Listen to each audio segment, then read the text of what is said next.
everything should be good. Well, maybe raise my mic and aim it vaguely at me. And I should also go into the game, because that would be a good idea now, wouldn't it? Hello Internet, I'm the Iron Phoenix, and welcome to Stationeers. Hopefully this will work, who knows? I had a quick look, as I'm starting to do now, on Down Detector, which will show me reports of specific sites or ISPs or whatever that's going on. And today there were over 200 reports that my ISP was having some issues. So I did that video that I released earlier, which was a look around Solar Array Alpha. And if you haven't seen that, I'll just do a quick squidge round of my little new place, my big new place. And this is basically what I'll be just setting up today. Bits of, I think. I've got some wiring to do still, and yeah, it is now hooked into the power grid. I did do that via this rather patchy line, but that does now power the base during the day, but it's still not quite there yet. Need more solar panels, need more just stuff. So I think at this point I need to do a couple of things which require my drill, and also putting my these plates can just go in there somewhere. There we go. So yeah, did a little bit. Well, I've done quite a lot of work. Just basically, I decided to overhaul the power grid and completely forgot that generally when you do that sort of thing, it subsequently breaks everything. So I can put this. I can't put this in my backpack. I'll come back for the batteries. Let's just get these over here.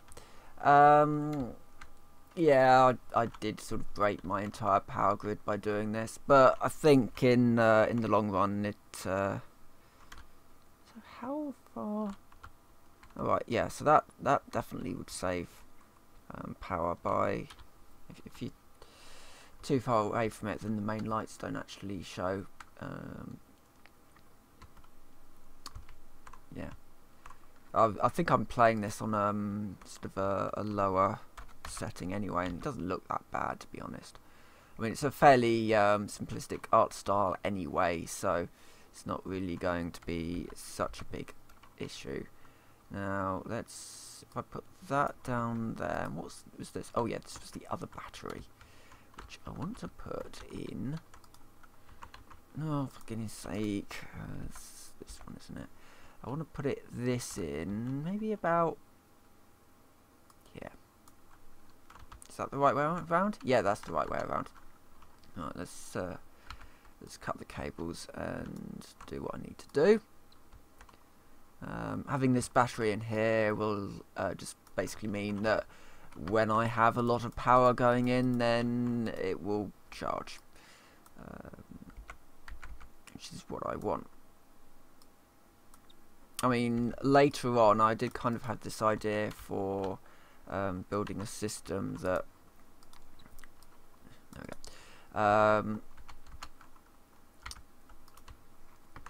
so you could have two batteries here and basically say to the system, well, if either of these batteries is not full charge, then turn on the backup power, essentially. And I will probably do something like that once I've done the clock, and there was something else as well. There's the clock, the thermostat, the rebuilding of the oxygenation system, the entire atmosphere systems, really. There's a few things to do. There's the other cable, so I can do cable junction. There we go. Get the floor grating back in. Excellent, and then we just need to grab those other two batteries. So the idea for that is if I need to charge some batteries, I can go into the solar array, and it's probably going to have the power levels that I need, whereas the base is going to be running off a fair few solar panels, but I don't really want to be charging batteries off that system really. Does however mean that this lab doesn't actually have any power at the moment, but that doesn't matter so much because I can rejigger things, and I can either run a power line down there, or I can move the old lab systems into the new lab anyway. But yeah, so I'm actually low on power at the moment, but I've got a full battery here, so let's stick that one in there. Yeah, so that's the large battery. That's a small battery. The small battery can go into the beacon because that's probably out of power. There we go. Instead of being left on, and then these can go into the charger, and then I've just got a little bit of power, you know, left over. So yeah, I've mostly been playing either Stationeers at the moment, or I've been playing that Minecraft map, was it Lost Souls? Forever Stranded Lost Souls, that's the one. Which is alright, I guess. There is a sort of a bit of a confusion there between making something difficult and making something unfair. So something like The Surge is a difficult game, but it's not unfair. Stationeers, I would consider, you know, every time you screw up in Stationeers, you know exactly what you've done. It wasn't that an enemy was suddenly invisible and was invisible and it's flipping you around, and when it becomes visible it's some kind of juggernaut behemoth that you're kind of standing there with your stone sword and thinking, what am I meant to do about this? And in one instance I had to trap one of the mobs in a corner where it couldn't hit me but I could hit it, and that took me quite a while, you know, taking off 1 heart per hit. And at that point you're thinking, I think, you know, you've kind of lost quite what you wanted from it, essentially. Right, just closing up that PLC because I don't need to fiddle around with the battery in that, and it's more the other PRC which I'm constantly swapping batteries in at the moment. But anyway, so these solar panels here and here, they are static, and they just charge that battery and the PRC. The PRC just runs the logic system up here. All this is coming out, and yeah, so today I need to get the last of the cable up, get those solar panels running, and then the base should be alright for power. Alright, not great, but alright. So that's charging that. I need more power, which means I need more cables, which means that copper cables will do. I need, oh no, 20 will do. Meanwhile, we can get these iron walls in. So the bottom layer is going to be iron walls, the top layer is going to be steel, just because it looks nicer when you've got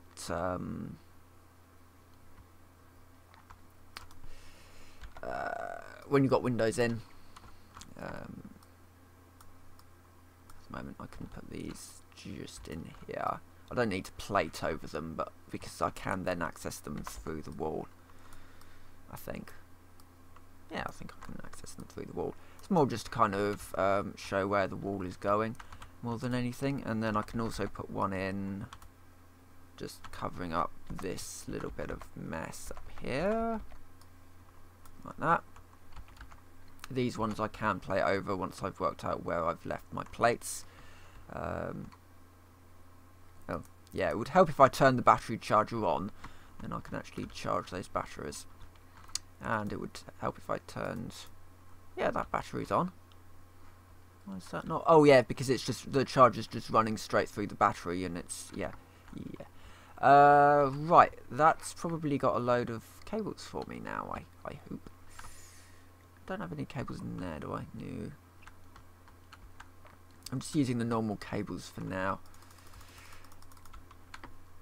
But I will want to use the heavy-duty cables for the power transfer, and then I can just use the standard cables for data transfer. That's the general plan anyway behind it. You know how well plans go in this in these games. What is it? No plan survives contact with the enemy, essentially. So yeah. Let's just quickly cut that cable, put in a junction.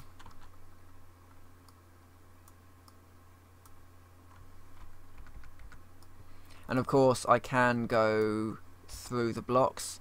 That's something that you have issues with some games, is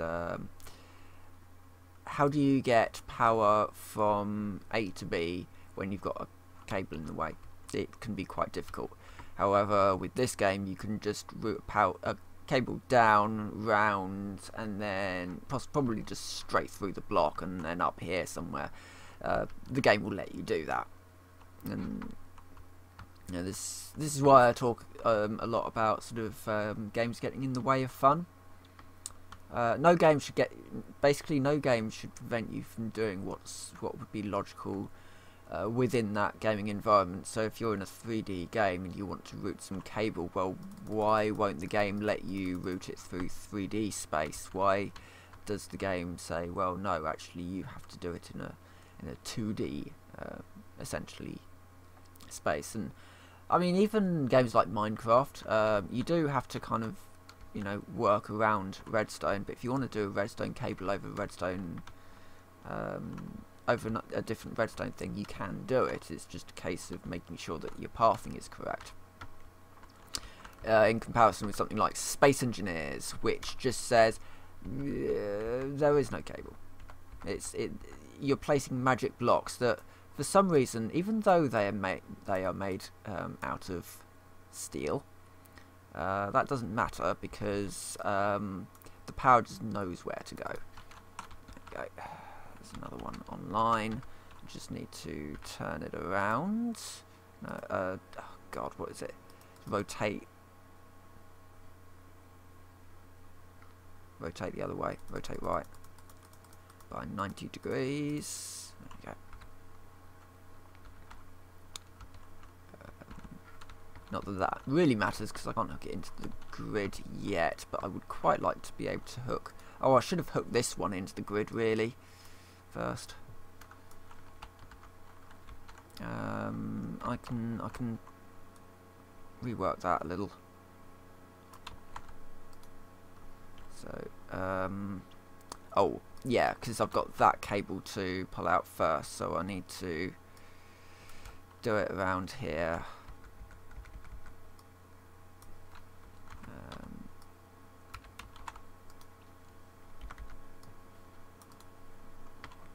Yeah, oh, yes, and now I need to change this one around. So they're all at 90 degrees. 90, there we go.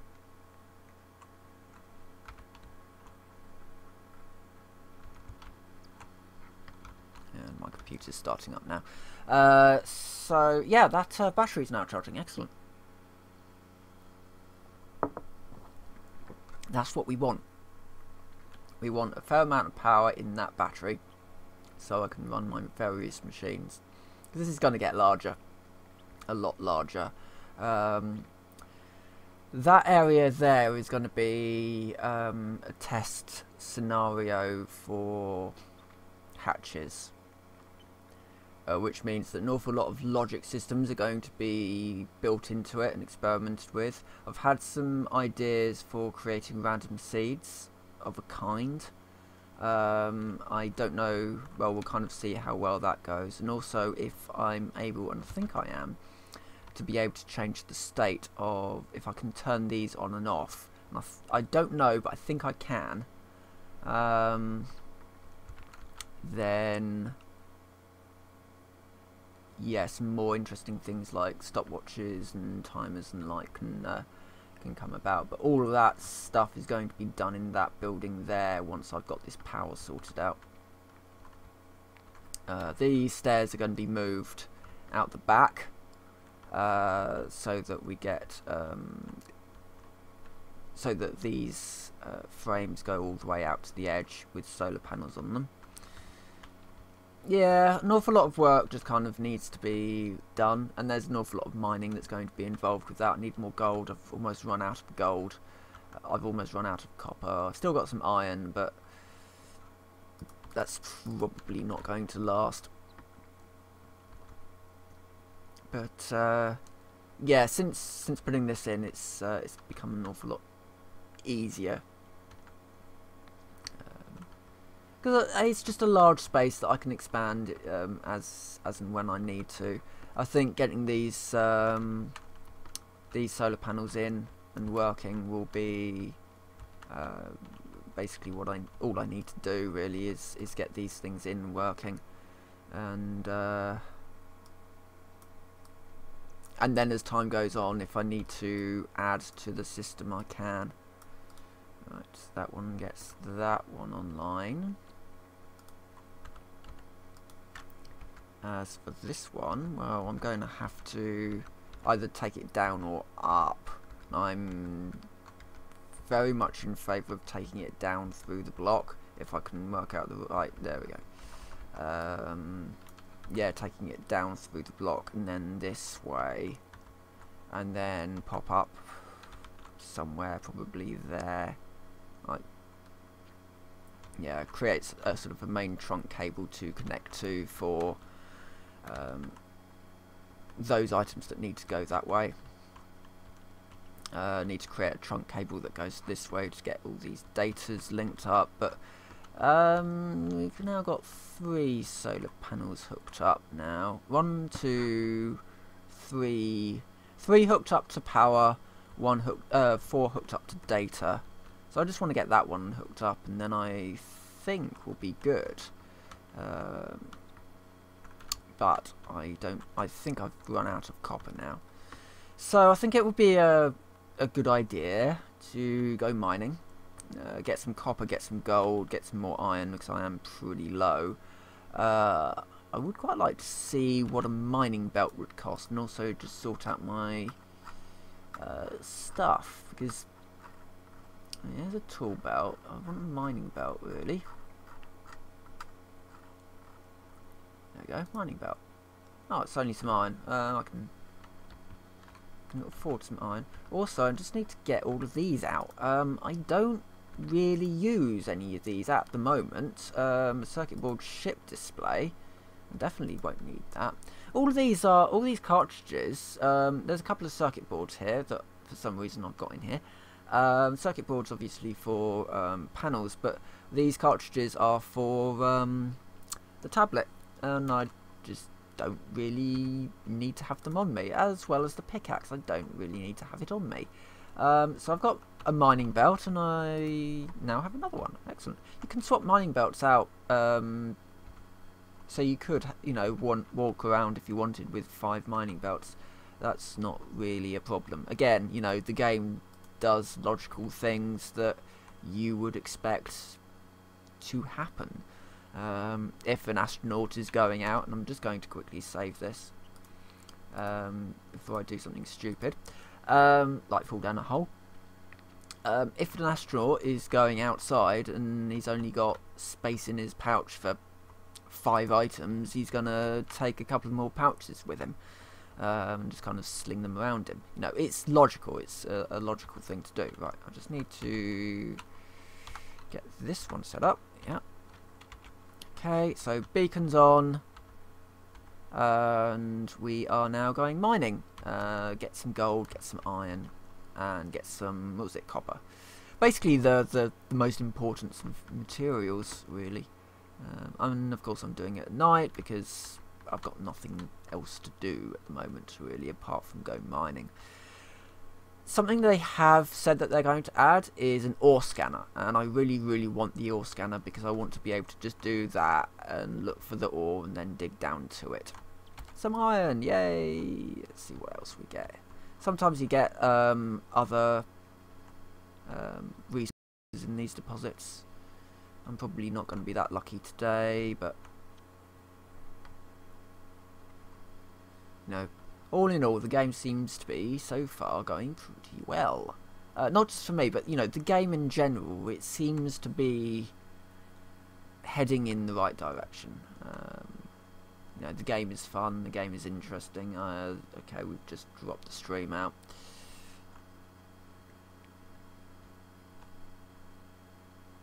Apparently we're back. We'll see for how long. And of course, if the stream dies, then I'll just go back to playing Minecraft. You know, yeah, the map that I'm currently playing, it's unfair. It's, yeah, it's alright, all in all. I like some of the systems in it. And I'm now getting to the point where I'm sort of starting to get to the meat of it, of, you know, building up your defences, protecting yourself against the hordes that arrive. I think that's that vein pretty much tapped out. That's a big hole, so let's not go that way. I should note, okay, video output is apparently low, and my computer sounds like it's about to take off. Let me just move my chair, and then it won't rattle so much. Yeah, what was I going to say? Oh yeah, Decoherent, which is a YouTuber that I've spoken of before, has started playing Subnautica, and apparently he's absolutely terrified of oceans.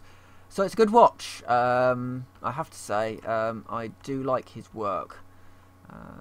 He's an American, but he's got a bit of a British sense of humour, so reasonably sort of dry, I guess. But yeah, he's got a good sense of humour, I find. And he's only got a few, you know, thousand subs, so if you're interested in just sort of small YouTubers who do some interesting stuff, check him out. I found him while I was looking for We Happy Few series, and most people who were doing We Happy Few series, they were pretty much PewDiePie clones, sort of the screamy, reaction-y type of YouTuber that we've seen way too much of. And I don't get that sort of style. I prefer a slightly more chilled style of video, which is why I watch people like Many a True Nerd, and even Nerdcubed is reasonably... he's not reactionary. He's reactionary, but not in the same way. You know, just like Many a True Nerd is reactionary in that something happens and he actually reacts to it in a more sane way than just screaming at the monitor and flailing his arms around. Yeah. As you can imagine, I don't really get that style. I don't get that sort of thing. Actually, funny story. Some kid once asked me, "Do you watch PewDiePie?" And I said, "No, I don't." And he was shocked at that. Not really a funny story, just a short anecdote, really. Yeah, I don't get what I get why kids of a certain age would like that sort of thing, but I don't do that sort of thing. I don't see the point. It would probably get me more views, but so much effort. I mean, it's why I do so much streaming, is just because there's less effort. You hit play, you moan about your ISP for an hour, and then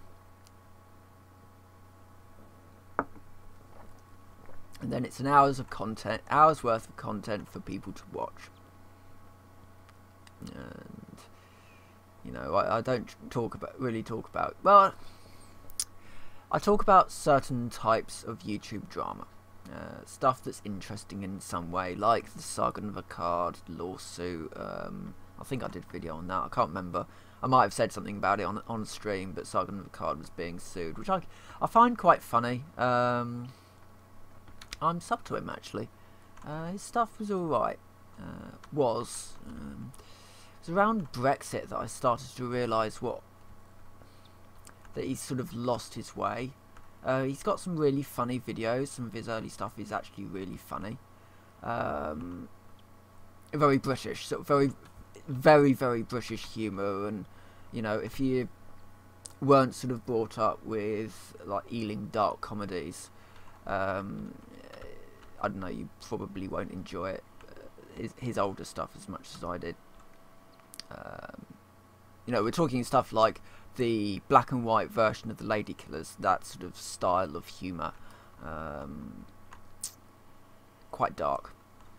But as I got, yeah, but you know, his new, so it was around Brexit that I sort of worked out what sort of YouTuber he has become, which is a very sort of, it's very reactionary, you know, it's very sort of PewDiePie-esque, I guess, you know, pandering almost. Yeah, and yeah, Brexit was the sort of thing where him and Thunderfoot sit down for a debate on Brexit. Thunderfoot is of course very much pro-EU. He's a scientist. There's an awful lot for scientists to gain from the EU. Just, you know, the ability to work in other countries and work with people and share information. You know, even from that very sort of selfish, you know, sciencey point of view, it's a really good thing. And yeah, so they sit down for this, and pretty much the first question I think is, so how do you feel about the EU army? And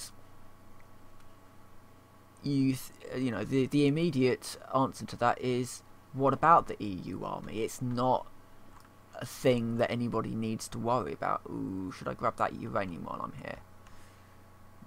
I don't know. I probably will. How much space do I have? That's a good question. I can grab the uranium while I'm up here. It's probably good to have for when we finally get the uranium update and I irradiate most of my base.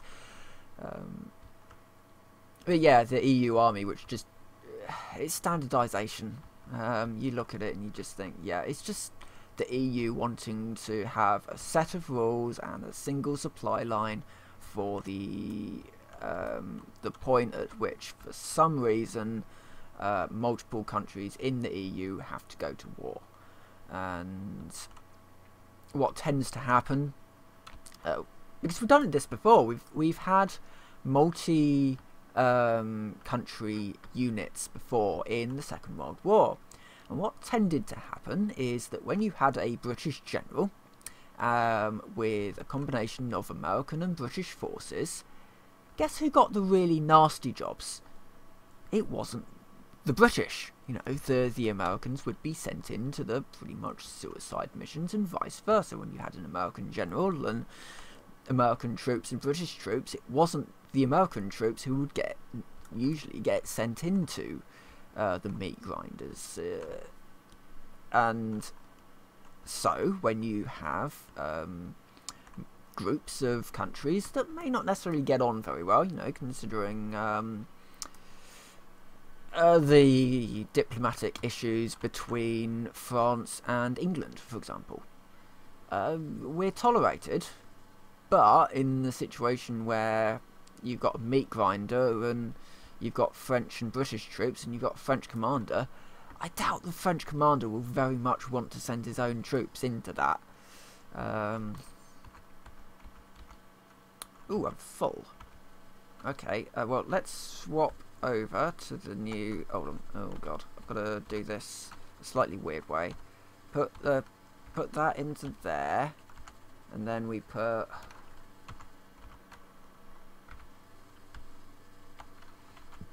that into there, and then we put that into there. Sorry, Brexit has sort of come up again. Just every so often I have a look in the news, and let me just drop that, pick that up. So I'm now carrying uranium, it's fine. Pick up my tablet, and then we're good to go. Right, yeah. Sometimes this interface can be a little bit irritating, but yeah, it's all right. Yeah, Brexit kind of keeps coming up in our media. It's pretty much a constant thing, and so it's all around you. And in Britain, Brexit is getting worse and worse. It's moved on from the we want to make our own rules and we want to kick out all the immigrants and we'll bring back hanging and all that sort of thing that the nationalists, well, not even the nationalists, the far righters wanted. And you know, the opposite end of the scale, you had the far lefters sort of making things worse, and people in the middle saying, actually, you know, the EU isn't great, but it's far better than the alternative. And if we want to leave the EU, then fine. You know, at some point we can probably leave the EU, but how about we sort of out our country first? It seems a little bit ridiculous to leave the EU and then say, actually, all of our industries are kind of in a bad situation right now. Which is how we are now. The car industry's off, the banking's off. There's just nobody really wants to stay in the UK anymore, and quite frankly, I don't blame them. The way we've treated some of these, throughout the EU, we're now losing people who came to live in the EU, and some of them have lived in this country for 10 years more, 10, 20 years, and they're now being told that if they are EU citizens, but they are not British citizens, they don't have British passport, they have to apply for settled status. And there is quite a high rate of mistakes that come about these. And there's also quite a there's sort of weird ways that the Home Office, who basically deal with these things, so they have the right to refuse people entry to the UK based off criminal history, which you may think, yeah, okay, that's fine. Problem is that criminal history also includes minor parking infractions. You know, anything where you've got a fine or maybe points on the license. You know, maybe you've run a red light, you've got 3 points in your license. That counts.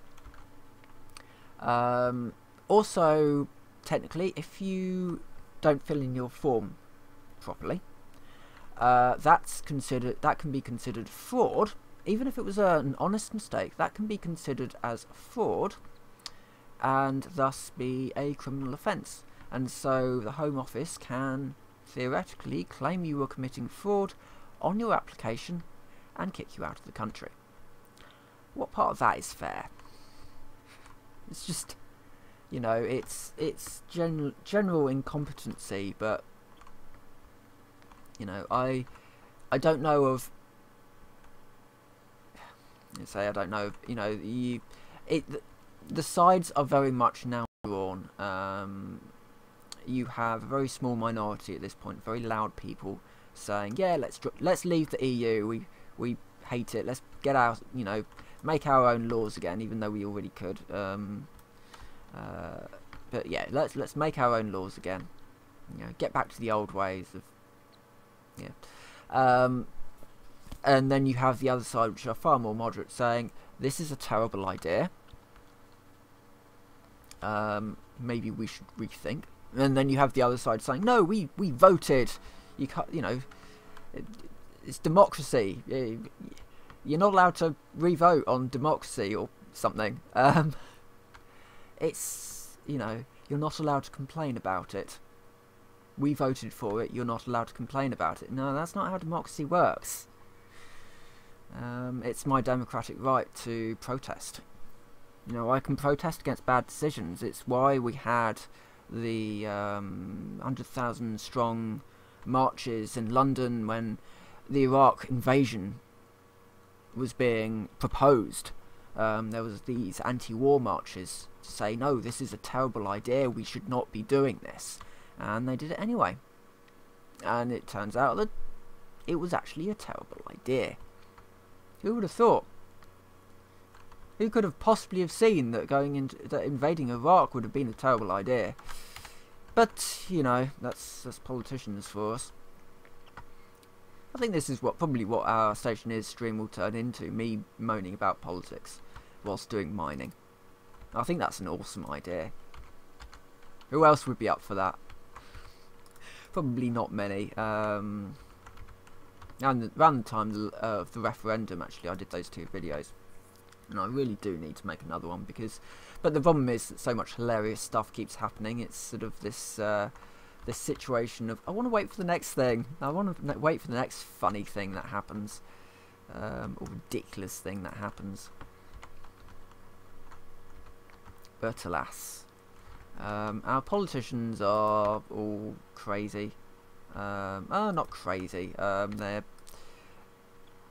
They're out for themselves. I think that's the best way to put it. So, Prime Minister's question is a really good thing that they started doing. I can't remember when they started doing it, but basically it's a live broadcast from the Houses of Parliament, and the Prime Minister is there, whoever they may be. The Prime Minister is there, and basically the Tory the entire cabinet is there. Not cabinet. The entire House of Commons. That's the one. The entire House of Commons is there.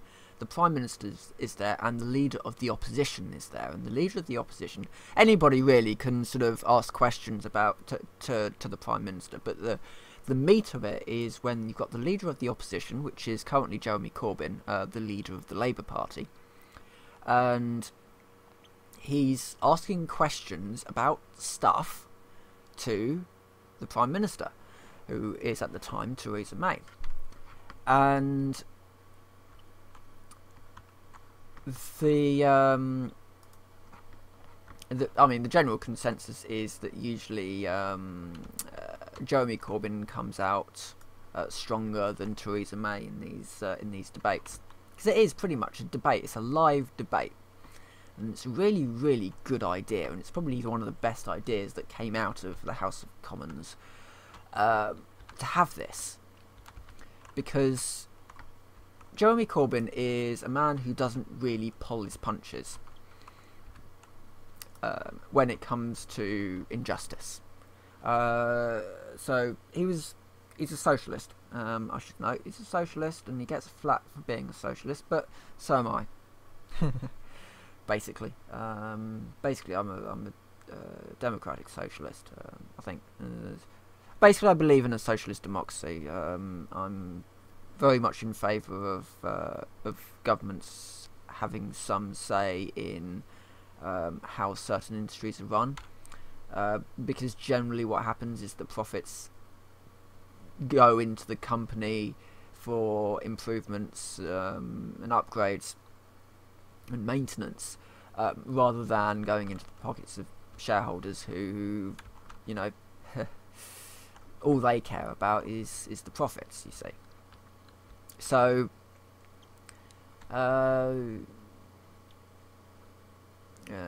so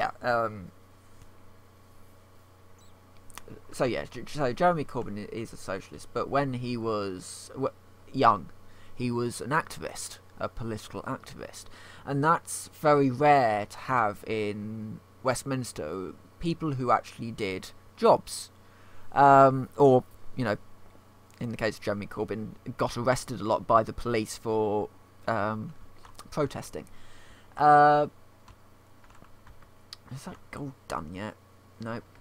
Still got some gold left to do.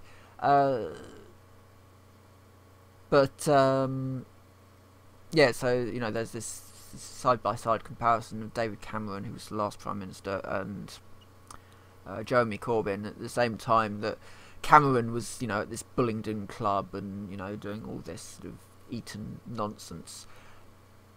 Jeremy Corbyn was being arrested by the police for political activism. Activism. That's the word.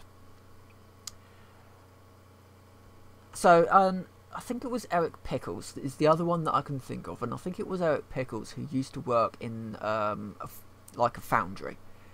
But these sorts of but politicians generally come from banking or some kind of diplomat background. They don't tend to have built themselves up from the ground. They don't tend to have criminal records for doing anything. You know, they may have got arrested for, you know, punching a bouncer or, you know, being thrown out of a club, but they probably haven't been arrested for putting a sign up and, you know, breach of the peace type of things. You know, sober activities. They probably haven't been arrested for that. So, you know, you've got a certain class of person, so it's very much sort of juxtaposition of the two. But Jeremy Corbyn always handles himself pretty well in there. He handles an awful lot of, you know, the jeering, the general,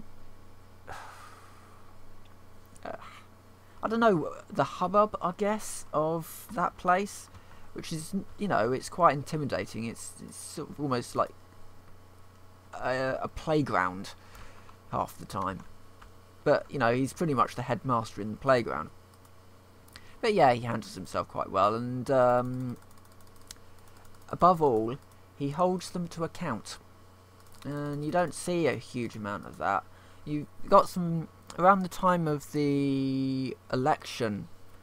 Theresa May did not want to debate Jeremy Corbyn live on TV, and this was very telling. Jeremy Corbyn had, of course, had no problem with it, and he was very open about that.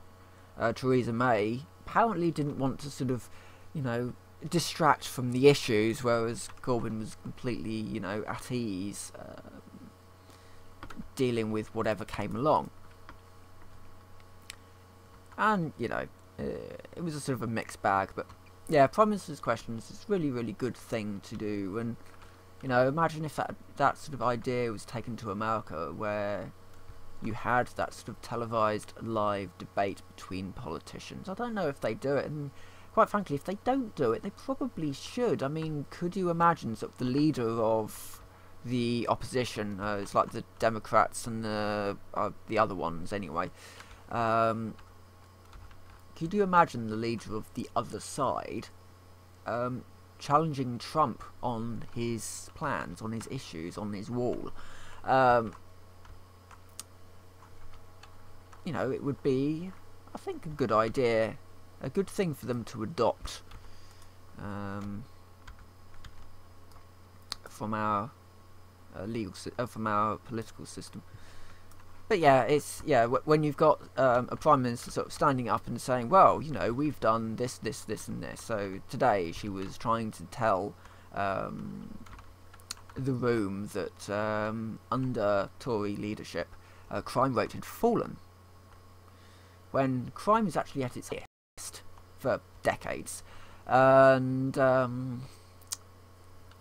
most of the reason for that is that you don't see bobbies on the beat anymore. If you see them, they're in their cars. That's if you see them at all, because they don't have the manpower. They don't have the manpower to put even one policeman on his feet, walking the street, and just, you know, being nearby if there's a shoplifter or, you know, an altercation or whatever. There's none of that. It's, you know, if a shop has a theft, they might call the police. The police might be there in, you know, 10-15 minutes. By that point, the thief is gone. You know, it's an issue. It's a fairly serious issue, and it's one that really does need to be addressed. But you're not going to fix that by cutting police budgets, as the Tories have done. And yeah, and Theresa May was held to account for that today. Now, some of that could be something to do with her links. Her husband has shares in G4S, G4S are a contracted security, basically. Am I turning that the right way? No, I'm not.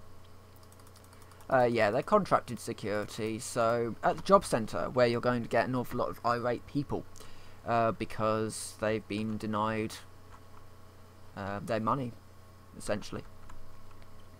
And so yeah, you will always see a G4S security guard at the job centre, because they have a habit of annoying people, irritating people, just generally causing problems. The job centre that is not G4. Well, yeah. If you've seen our issues with prisons lately, I mean, that's nasty as well, where you've got 2 security guards dealing with about 200 prisoners. Our prisons are now not safe to work in, and as a result, when riots break out now, the only thing they can do is you lock the doors and you wait for them to sort of fight it out, and then when the smoke is cleared, sort of wander in and see who's left alive. It's all they can do, and I don't fault the staff for that. I fault the companies that run these businesses. We've now had a major contractor collapse in the UK, and they did an awful lot of work with supplying food for prisons, so that could be interesting. Sort of the scramble to sort of get these systems replaced. But yeah, that's our country. Our country's going interestingly at the moment. Right, just running this cable.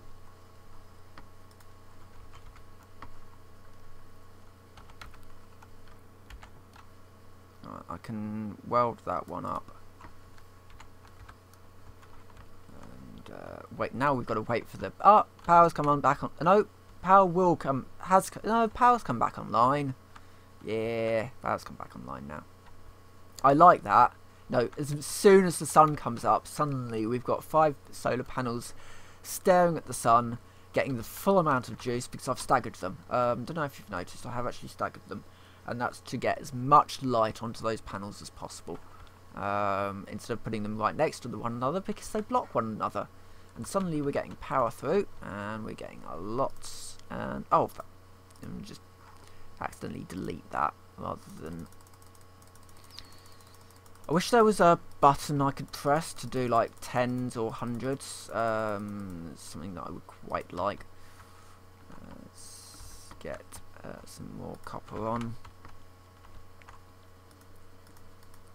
Get these hooked up to power, and then we can do something a bit more fun. This might be a bit of a longer stream today. I might do a bit of a longer stream because it seems to be holding out all right at the moment. So I want to do a clock,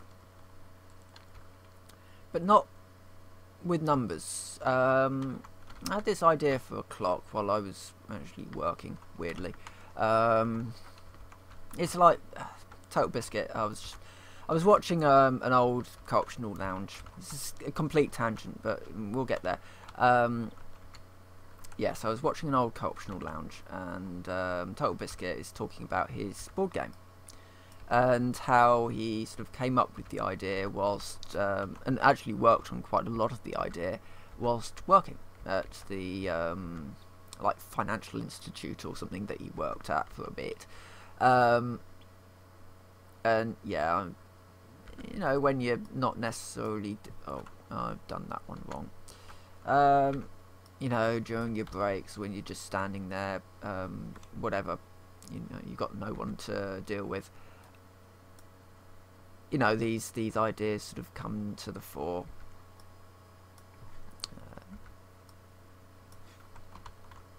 I need a bit more cable. I can't jump. I'm almost out of fuel for my pack, but I'll get this wired up, and then we can have a look at, yeah. So going back to that, so the clock. So over on the dial, I made a bit of an error. when I was setting it up, and I put in colour, so it's now permanently purple, I think. And what I thought, instead of having a sort of a clock, you could have an LED, single LED. I mean, this does hinge on a few things being true. So the ability to, yay, that one's up. So the system would need the ability to, what am I thinking? Do something. Be able to turn logic systems on and off. Yeah. So, I mean, logically it should work as long as that does actually work how I think it should work. But we'll see. We'll see in a moment if that is actually correct. Now, we also need to cut this line there briefly. There we go. And it just needs a corner in there.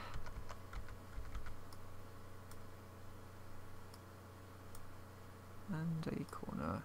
Ah, right. We're one short. Excellent. Story of my life. One short.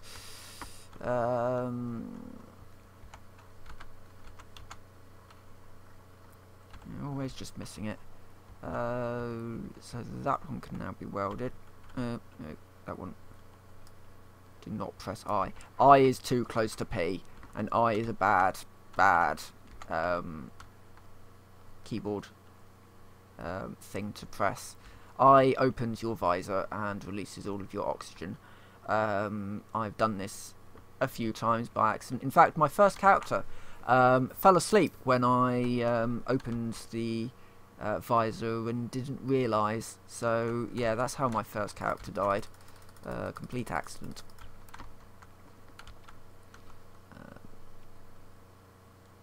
But yes.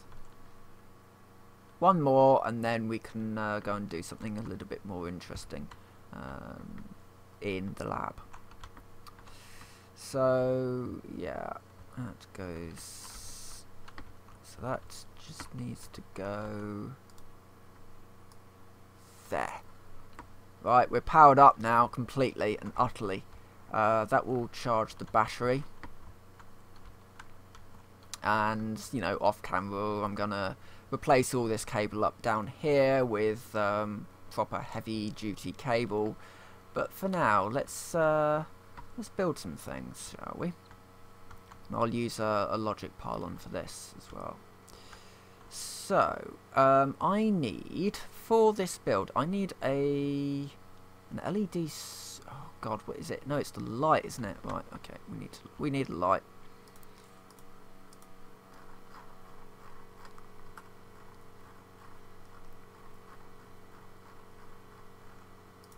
We need light. I've got some cable. And I will also put some iron on and just get this iron going.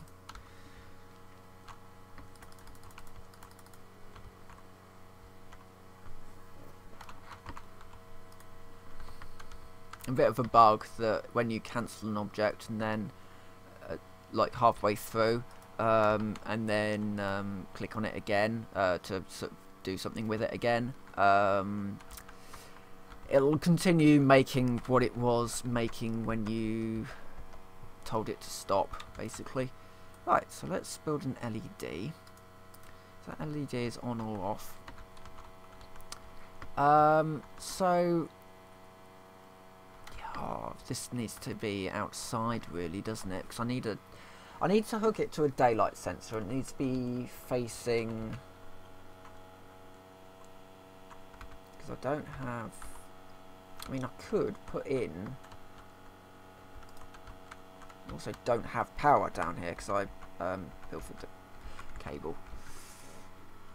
Oh, my back. Right, okay, so now we've got power. So this system I need to work on at some point. I'll do that off camera. Oh, shush. Right. Where can I put this?